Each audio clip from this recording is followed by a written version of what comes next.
If you're house shopping in the eastern Idaho area, like Idaho Falls or the surrounding cities, then I have 14 things that every buyer should consider when looking at homes. That includes virtual walkthrough tours with yours truly, or with a realtor in your area, or of course, open houses. So without further ado, let's go.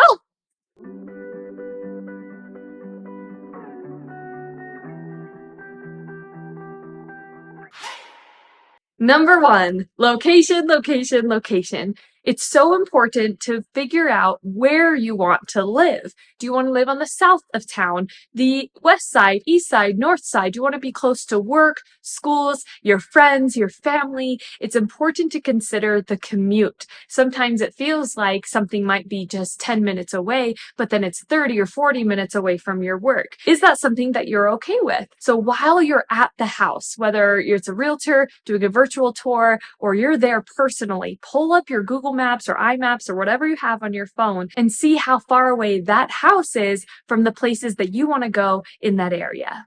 Number two, this is actually a really big one that I hear all the time in Idaho Falls, is which direction does the house face? If the house faces south, then your driveway will always be melted and free of snow because the sun will hit that driveway. But if your house is facing north, you'll get some of that nice backyard afternoon sun to heat up the backyard, but your driveway will most likely have snow a lot longer than your south facing neighbors. So it just depends on if you're okay with shoveling and putting out ice melt a lot longer than those who have a south pointing driveway. Number three, pantry and the flow of the kitchen. We spend so much time in the kitchen, whether you cook a lot or you host, or even if you eat out and you want a place to eat and store your food, we spend a lot of time in our kitchen.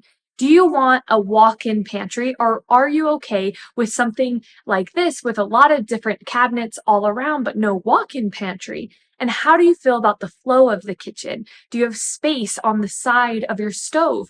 Is it a gas range stove? If it's not, are you okay with that? Or can it be plumbed for one? Do you want the microwave above the stove, or do you want a big vent above the stove? Is your dishwasher next to your sink? Is there a sink in the island? And imagine yourself cooking in your kitchen and moving throughout the kitchen. Where will you come in to bring your groceries? Is it straight from the garage? Is it from the front door? Is it nearby the kitchen? So some things to consider, because we spend so much time in the kitchen, is the flow, the layout, or whether or not you have enough space for all of that food and food storage. Number four, the laundry room. What's really popular right now with some of the new builds in the area is the laundry room is right next to the master bedroom. Oftentimes it even connects with the walk-in closet, or it's in the walk-in closet. Or the laundry room could be upstairs if your bedrooms are upstairs. And oftentimes in a home like this, the laundry room is right by the kitchen and the garage door on the main level. There's older homes where the laundry room is in the garage or in the basement. So consider where you want to do your laundry, if that matters or not, but it is a question to consider when you're looking at houses. Number five, if you like the house you're looking at, make sure your realtor gives you a property disclosure. This disclosure is something the sellers fill out about the property. It will talk about how old the siding is, how old the roof is, if there's been any water intrusion, if there's a well, how big the well is, if there's water rights, etc. This is so important to look at before even considering making an offer. Because if the roof is super, super old, over 30 years old, you might not want to buy the house unless you're willing to invest in a brand new roof at that time, or negotiate that in the offer as well. Number six, this is a big one because I hear it a lot. Out in Idaho, we like to barbecue. We like meat. So is your back door right off of the kitchen, or is it somewhere else? Do you have to go through the garage or on the other side of the house just to get to your barbecue? This could be important to you, it could not be, but it is something that a lot of people are looking for. There was a house that I showed that the back door was around the corner through the mudroom past the bathroom. And so in order to barbecue and bring the meat back in the kitchen, they had to go all the way through another hallway and through another room to do that, which isn't the end of the world. But again, it kind of goes back to the flow of the kitchen and whether or not that's important to you. Number seven, How long has that house been on the market? This is important because if the house has been sitting for a really long time, you as a buyer might have leverage in regards to asking for seller concessions like closing costs or a rate buy down, or even just coming down on the price. If it's brand new on the market, you might not have as much leverage, especially being in a seller's market like we've been in for a long time. Also, if it's been on the market for a long time, that could affect the resale value. If it hasn't been able to sell very quickly in this market and you want to resell in a few years, it might take a while as well. So something to consider when you're thinking about buying a house is how long it's been on the market and what does that mean for you. Number 8, make sure you get a copy of the utilities, or at least find out how much the utilities cost, what kind of heat, if there's central AC. Out here in Idaho, it doesn't get too hot, so I wouldn't worry too much about AC, but there's a lot of different types of heating, including cadet heaters, ceiling heating, electric heating, gas heating, forced air gas heating. And so there's a lot of different ways to get your heat, and some are a little bit older, some are newer. So you want to find out how much the previous owner has paid for utilities so that you can factor that in when you're budgeting for that house. Number 9, does it have an HOA?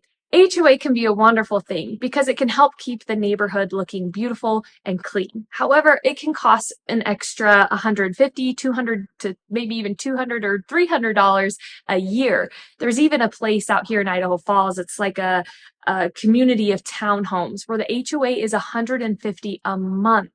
And it's a beautiful place. They're great townhomes, but for those that were in that price range, it kind of priced them out of it because $150 a month can make a big difference when you're shopping in the $200 to $300 price range. So make sure you ask about the HOA, how much is it, and what are the rules? Because if you want an RV or a shop, the HOA may or may not allow that. Number 10, outlets. How many outlets does this house have? I know it's just a little detail, but it's actually really important. It's something that nobody ever considers when they're looking at a house for the first time, but they always notice when they move in and they start plugging in things, especially in the kitchen when you have a lot of different appliances and things like that. You want to make sure you have enough plugs, and in your kids' room for toys or lamps or whatever it is, check how many outlets there are and whether or not you're okay with there being fewer or more. Obviously, I don't think there could be too many outlets, but maybe. So something to consider is outlets. Number 11, check out the windows. Make sure you open a few of the windows. Are they single pane? Are they double pane? Do they look older? Does it look like there's been some water intrusion? And also, can you feel it being drafty? Are they hard to open? Are they easy to open? This is a really important thing that I like to do as a real estate agent to make sure that the house is in good function and working properly for my clients. So make sure you open a window and check on what kind of window situation it is. Number 12, storage.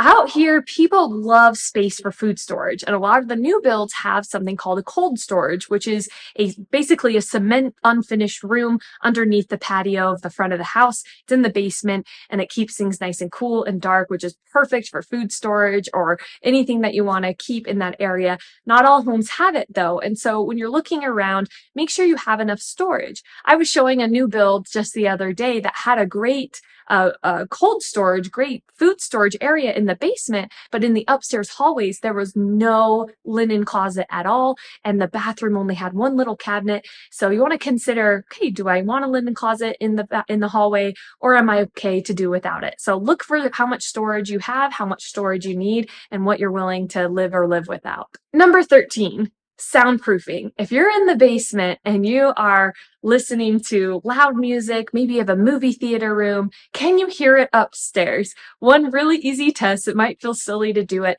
is having your partner or even your realtor go downstairs and start talking or yelling loudly to see how much they can hear upstairs or even down the hall in the bedroom. As buyers, we don't think about soundproofing because that's just not the number one thing we're looking for in a house. But when you move into a house, you might notice, oh my gosh, this house is so echoey. Everything is so loud. I can't sleep when my kid is gaming down the hall and someone's watching a movie downstairs.